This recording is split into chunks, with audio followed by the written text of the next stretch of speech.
नमस्कार, आप देख रहे हैं न्यूज मूवमेंट और मैं हूं आपके साथ ज्योति कनौजिया। आइए नजर डालते हैं फटाफट खबरों की ओर। युवती की गला दबाकर हत्या के आरोपी को आजीवन कारावास। युवती की गला दबाकर हत्या करने वाले अपराधी को मिर्जापुर न्यायालय ने आजीवन कारावास और 30,000 रुपए अर्थदंड की सजा सुनाई है। मामला लालगंज थाना क्षेत्र के गांव का है। दिनांक 21 मार्च 2022 को एक महिला द्वारा थाना लालगंज पर नामजद अभियुक्त के विरुद्ध वादिनी की पुत्री की गला दबाकर हत्या कर देने के संबंध में तहरीर दी गई थी, जिसके आधार पर थाना लालगंज पर मुकदमा प्राप्त संख्या 79/2022 धारा 302 452 भादवी पंजीकृत कर त्वरित कार्रवाई हेतु नामजद अभियुक्त को गिरफ्तार कर न्यायालय के समक्ष पेश कर जेल भेजा गया था। मिर्जापुर से संतोष गुप्ता की रिपोर्ट। महाशिवरात्रि के महापर्व पर रात से ही शिवालयों पर भक्तों का लगा तांता। प्रसिद्ध प्राचीन पंचमुखी मंदिर पर भक्त लंबी लंबी लाइनों में लग कर रहे हैं दर्शन पूजन। घंटी घड़ियालों से गुंजायमान हो रहा है शिवालय। सनातन संस्कृति में महाशिवरात्रि पर्व का बहुत महत्व है। भगवान भोले और माता पार्वती के विवाह का पर्व सभी के लिए मनोकामना पूर्ति का पर्व है। सुबह से ही भक्त महिलाएं हो या पुरुष, बच्चे, जवान और बुजुर्ग सभी अपने इष्ट देवता की पूजा अर्चना करने के लिए मंदिरों में पहुंच रहे हैं और जय भोलेनाथ हर धन महादेव के उद्घोष से पूरा वातावरण शिवमय हो गया है। पंचमुखी मंदिर की अपनी ही मान्यता है। मान्यता यह है कि यहाँ पर स्थापित शिवलिंग पशुपतिनाथ से जुड़ा है, जिसके चलते इस मंदिर की मान्यता और भी ज्यादा बढ़ जाती है। यही कारण है कि आसपास के इलाकों से ही नहीं, दूर दूर से भक्त यहाँ अपने इष्ट देव भगवान भोलेनाथ की पूजा अर्चना करने के लिए आते हैं। संतोष गुप्ता की रिपोर्ट। फाल्गुन मास के कृष्ण पक्ष के त्रयोदशी पर महाशिवरात्रि तिथि पर भोले बाबा माता पार्वती का आज के दिन विवाह उत्सव हुआ था। ऐसी तिथि को ही ब्रह्मा विष्णु ने इस तिथि को शिवरात्रि को महाशिवरात्रि तिथि बनाया और उसी दिन बाबा और माता पार्वती का विवाह हुआ था, जो आज धरती पर मानव कल्याण के लिए इस शिवरात्रि तिथि को बहुत धूमधाम से मनाया जाता है मंदिरों में। धर्मेंद्र कुमार। हाँ धर्मेंद्र जी, बताइए कि आज शिवरात्रि का पर्व है। जैसा कि आज शास्त्रों में मान्यता है कि आज ही के दिन माता पार्वती और भगवान शिव शंकर जी का विवाह हुआ था और ये भव्य विवाह जो है पूरे भारत में, पूरे विश्व में मनाया जाता है।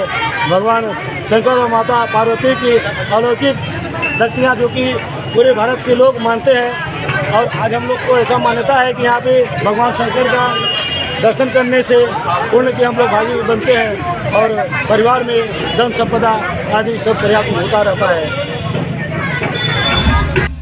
प्राचीन शिवपाल की यात्रा मार्ग का पुलिस अधीक्षक ने किया निरीक्षण। अति प्राचीन समय से मिर्जापुर बूढ़े नाथ मंदिर से निकलने वाली शिवपालिका यात्रा का पुलिस अधीक्षक मिर्जापुर अभिनंदन द्वारा पैदल मार्च का निरीक्षण। थाना कोतवाली शहर क्षेत्र अंतर्गत निकलने वाली प्राचीन महाशिवरात्रि की बारात को सकुशल संपन्न कराने के दृष्टिगत एवं जनपद में शांति व कानून व्यवस्था को सुदृढ़ बनाए रखने हेतु पर्याप्त पुलिस प्रबंधन का निरीक्षण कर संबंधित को दिए गए आवश्यक दिशा निर्देश। बद्री अग्रहरी की रिपोर्ट। महाशिवरात्रि के त्यौहार पे अलग अलग जगह शिव बारात निकल रही है। इसी क्रम में आज यहाँ कोतवाली शहर क्षेत्र में बड़ी बारात निकल रही है। इसमें सारी व्यवस्थाएं कर दी गई हैं और ड्यूटियाँ लगाई गई हैं। सादे ड्रेस में लोग लगे हुए हैं और बहुत हर्षोल्लास के साथ और शांतिपूर्वक ढंग से लोग यहाँ पर। जैसरा में पुलिस ने अर्धसैनिक बल के जवानों संख्या एरिया डोमिनेशन क्षेत्राधिकारी अलीगंज सुधांशु शेखर के नेतृत्व में एसओ राजकुमार सिंह ने जैसरा में एरिया डोमिनेशन कर लिया फ्लैग मार्च। कस्बे के विभिन्न वार्डों व गलियों से गुजर जवानों ने कस्बा वासियों को कराया सुरक्षा का एहसास। लोकसभा चुनाव को लेकर पुलिस ने बनाया भयमुक्त माहौल। क्षेत्राधिकारी ने नगरवासियों को किया आश्वस्त निष्पक्ष एवं निर्विघ्न संपन्न कराया जाएगा चुनाव। सीओ श्री शेखर ने लोगों से किया संवाद स्थापित, भय मुक्त होकर करें मतदान। चुनाव में गड़बड़ी पैदा करने वालों व शांति व्यवस्था खराब करने वाले अराजक तत्वों के विरुद्ध होगी बड़ी कार्रवाई। चुनाव में विघ्न डालने वालों पर होगी कठोर कार्रवाई। दीपक पांडे की रिपोर्ट। प्रतापगढ़ में महाशिवरात्रि के पावन पर्व पर शहर के अम्बेडकर चौराहे पर BRA हैंड ट्रस्ट व Radha Krishna divine homeopathic clinic के संयुक्त तत्वाधान में निःशुल्क स्वास्थ्य परीक्षण व चिकित्सा शिविर का आयोजन किया गया। शिविर का फीता काट करके उद्घाटन करते हुए भाजपा नेता सुनील कुमार मौर्य ने कहा कि बियर ए हैंड ट्रस्ट व Radhe Krishna divine homeopathic clinic अपनी समाज सेवी प्रकृति से प्रवृत्ति से अक्सर चर्चा में रहती है। होम्योपैथिक चिकित्सा के साथ जनपद में समय समय पर निःशुल्क स्वास्थ्य परीक्षण शिविरों का आयोजन कर दोनों संस्था के कार्यकर्ता समाज को स्वस्थ जीवन शैली अपनाने की सलाह देने के साथ ही अध्यात्म और योग के प्रति जागरूक करते रहते हैं। ओम प्रकाश गुप्ता की रिपोर्ट। जाबाज सनातनी शंखनादी यात्रा पहुंची भयहरण नाथ धाम।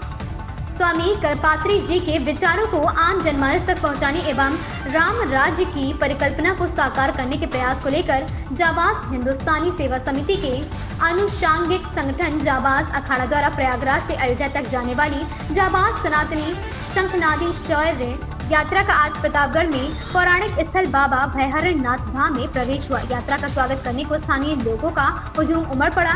स्वामी करपात्री जी को भारत रत्न दिलवाने की मांग को बल देने हेतु जाबाज अखाड़ा द्वारा भयहरण नाथ धाम सहित आसपास के क्षेत्रों में महा हस्ताक्षर अभियान चलाया गया है। ओम प्रकाश गुप्ता की रिपोर्ट। श्री रामायण की कथक में प्रस्तुति पर भक्ति में हुआ भयहरण नाथ धाम। किसान सहायता शिविर में धाम की कस्बा भूमि को मुक्त कराने का हुआ संकल्प। देर रात्रि तक चला कवि सम्मेलन। प्रतापगढ़ स्थित प्रसिद्ध पांडवकालीन भयहरण नाथ धाम के 24वें महाकाल महोत्सव में लोक संस्कृति विकास संस्था प्रयागराज द्वारा श्री रामायण की कथकमय प्रस्तुति से पूरा धाम क्षेत्र भक्तिमय हो गया। प्रिंसी नृत्य दल और आदि नृत्य दल की भक्ति भाव पूर्ण प्रस्तुतियों ने सभी का दिल जीत लिया। प्रख्यात उद्घोषक शरद मिश्रा ने के संयोजन में विविध प्रस्तुतियां हुई। विशिष्ट अतिथि के रूप में ग्लोबल ग्रीन्स के अध्यक्ष संजय पुरुषार्थी ने कार्यक्रम व महोत्सव की सराहना भी की। ओम प्रकाश गुप्ता की रिपोर्ट। गौतस्कर से पुलिस की हुई मुठभेड़। गौतस्कर ने पुलिस पर किया फायर। पुलिस की फायरिंग में गौतस्कर को लगी गोली। यूपी के कौशाम्बी जिले में लगातार गौतस्कर के साथ पुलिस की मुठभेड़ हुई है। मुठभेड़ के दौरान गौतस्कर रेहान ने पुलिस पर फायर कर दिया। पुलिस की जवाबी फायरिंग में गौतस्कर रेहान के पैर में गोली लगी है।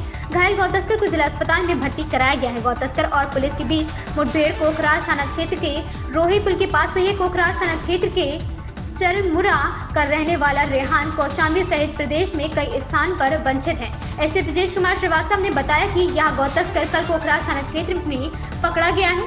गौवंशी की ट्रक का चालक है। कल गौवंशों की ट्रक पकड़े जाने पर ट्रक से 3 लोग फरार हुए थे, जिसमें रेहान भी शामिल था, जिसे आज सुबह रोही पुल के पास से पुलिस मुठभेड़ के दौरान अरेस्ट किया गया है। विशाल साहू की रिपोर्ट।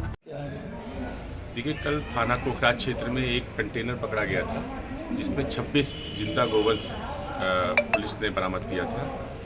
बरामदगी एक विश्वसनीय और सटीक सूचना के आधार पर हुई थी। कंटेनर से मौके से 3 अभियुक्त भागे हुए थे, जिनकी तलाशी और काम्बिंग लगातार चल रही थी। उसी में से एक अभियुक्त जिसका नाम रेहान है, चमरूपुर कोखराज का रहने वाला है, उसके आज जब घेराबंदी की गई तो उसने पुलिस पर फायरिंग किया है। आत्मरक्षा चलाई गई गोली में उसके रेहान घायल हुआ है, उसके पैर में गोली लगी हुई है। रेहान का पुराना आपराधिक इतिहास रहा है गोवंश की तस्करी करने का, और ये कई जनपदों से ये वांछित रहा है। अभी जनपद चंदौली से इसके ऊपर 25,000 रुपये का इनाम है। इसके कब्जे से एक 315 बोर का पिस्टल बरामद हुआ है, कई कारतूस बरामद हुए हैं, और हम इसमें गैंगस्टर एक्ट की कार्रवाई करेंगे। जो शेष अभियुक्त हैं उनकी गिरफ्तारी करेंगे, और जो एंड टू एंड जहाँ से ये गोवंश को लादे थे, जहाँ ले जा रहे थे, उसके बारे में पूरी विवेचना करके सभी को सजा दिलाएंगे। इन खबरों में बस इतना ही। बने रहे न्यूज़ मूवमेंट के साथ।